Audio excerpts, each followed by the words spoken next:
Standard English medium में मैंने आपको पहले नाउन के टाइप्स करवाए थे, याद होता आपको कि भाई abstract noun, collective noun, countable noun, uncountable noun. There are 4 types of nouns we have to learn earlier before. पहले आपको मैंने 4 टाइप्स के नाउन करवाए थे। यहाँ पे मैं आपको नया टॉपिक सिखाने जा रहा हूँ, लेकिन उसके पहले उसका जो आपको नाउन सिखाए थे वो नाउन आपको रिमाइंड करवा रहा हूँ। दैट मीन्स आपको रिकैप करवा रहा हूँ, जैसे सीरियल में कैसे करवाते हैं ऐसे आपको रिकैप करवा रहा हूँ। तो नाउन्स के ना 4 टाइप्स मैंने आपको सिखा थे। पहला सिखा था आपको कलेक्टिव नाउन, पहले सिखा था countable, uncountable noun. Countable noun that means which are countables, जो हम गिन सकते हैं, that's called the countable nouns. Countable nouns में भी इन अ सिंगुलर फॉर्म्स और plural form.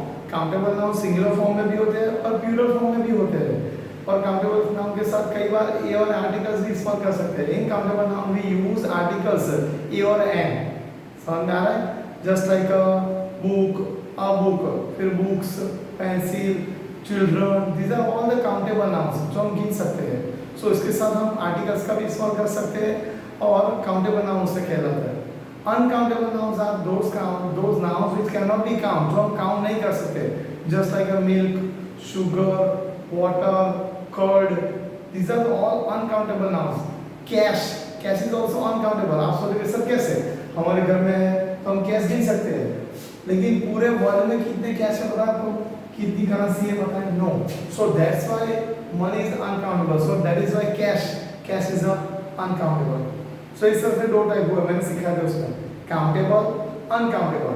Countable are those which are countables. Countable nouns are in a singular form and plural form also. We can also use the articles with the countable nouns. Incountable nouns are those which cannot be counts. In incountable nouns we cannot use a on definite articles. In uncountable nouns we cannot use the articles. Uncountable noun के साथ हम article का इस्तेमाल नहीं कर सकते। फिर दूसरे और दो टॉपिक और सिखाते हैं। I have to talk you the 2 other topics also, collective noun and abstract noun. So what is the meaning of the collective noun? Collective noun means the collection of the peoples or things, that is called the collective noun. Collection of the peoples or things, that is called the collective noun. तो इन collective nouns एक से ज़्यादा समूह होता है।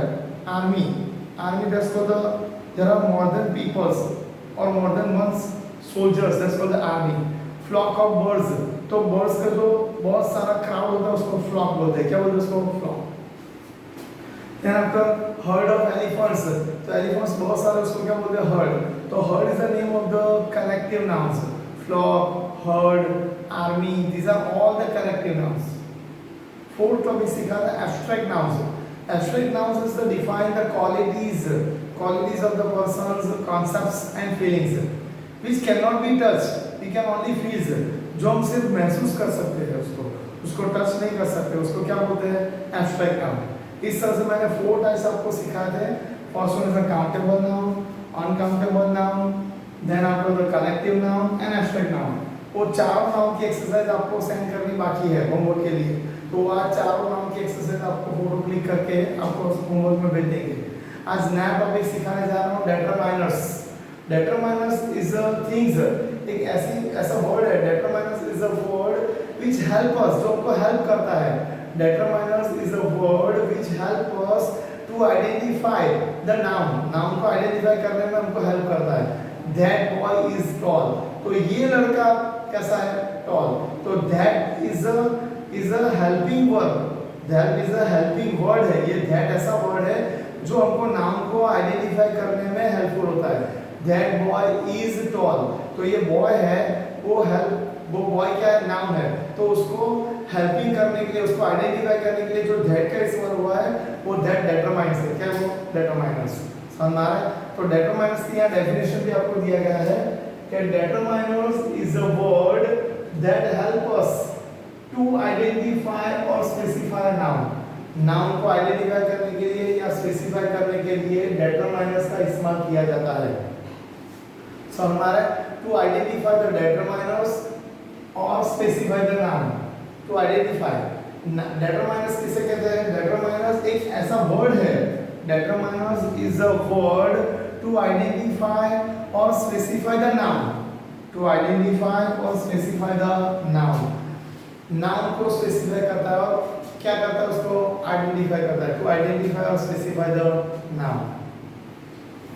जैसे कि example में यहाँ लिखा है that tall man is our history teacher, ये टॉल मैन हमारा हिस्ट्री के टीचर है।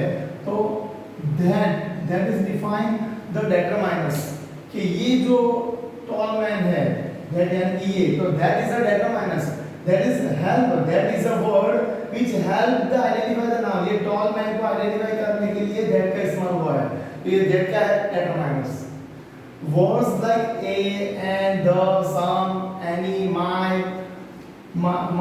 our, any, certain, every, each, his, these, their, that, these are all the determinants। ये सारे determinants है।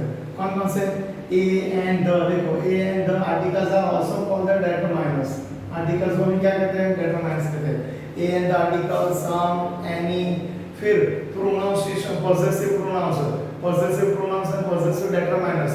तो determinants कौन से? my, our, your, his, her, their, their, each, every, certain, देखो each, every, certain, its, फिर these, that, उसका plural किया जैसे these, those, few, little, ये सारे क्या है, determinants है। ये सारे क्या है, determinants। देखो determinants का मीनिंग क्या होता है, तो determinants एक ऐसा वर्ड है which help us, जो हमको हेल्प करते हैं किसके लिए, to identify और specify the noun। नाउन को आइडेंटिफाई करने के लिए या स्पेसिफाई करने के लिए ही determinants का इस्तेमाल किया जाता है।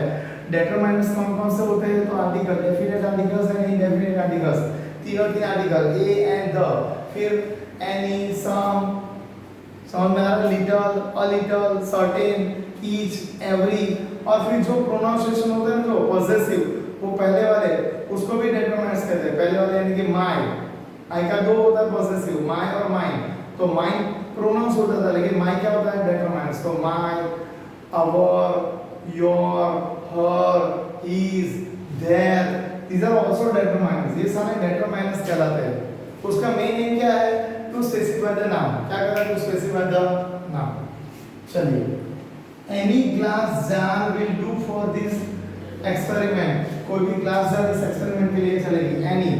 एनी ग्लास जार को आइडेंटिफाई करने के लिए किसका इस्तेमाल हुआ, एनी। तो any is a determiners. There was a little water in the picture के अंदर है कि घड़े के अंदर थोड़ा पानी है, अ लिटिल वाटर। तो यहाँ वाटर को आइडेंटिफाई करने के लिए अ लिटिल का इस्तेमाल हुआ है।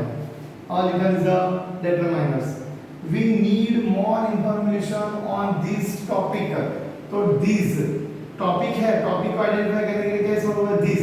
तो this is a determinants। We need more information on this topic। This is a determinants। समझ में आ रहा है? आगे देखते हैं sentences. There were several birds perched in that tree। There were several birds perched on that tree। तो that tree है ना, उसको स्पेसिफाई करने के लिए किसका इस्तेमाल हुआ है, that। उस ट्री पे कई सारे बर्ड्स बैठे हुए, तो that is a determinants। क्या है, that is a determinants। Numbers are also determinants। Numbers 1, 2, 3, 1, 4 these are also determinants। One table, 1/4 of the orange, तो 1/4 is also determinants, 1 is also determinants। समझ में आ रहा है? तो ये सारे क्या है, determinants है। समझ में आया? determinants क्या कहता है, to identify and specify the noun। देखिए यहाँ पे आपको बाइफर्केशन दिया है कि possessive pronoun किसे कहते हैं और possessive determinants किसे कहते हैं। देखो तो यहाँ पे this pencil is his, तो ये his क्या है, possessive pronoun है। तो यहाँ पे इसको pronouns की जगह determinants में कैसे इस्तेमाल किया जाता है, this is his pencil। ये पेंसिल को स्पेसिफाई करता है, इसलिए his क्या हो गया, determinants हो गया। समझ में आ रहा है? The new ball is mine, ये नया बॉल मेरा है, तो my ball is new। तो यहाँ पे बॉल को आइडेंटिफाई करने के लिए क्या इस्तेमाल हुआ है, my। तो my is a determinants।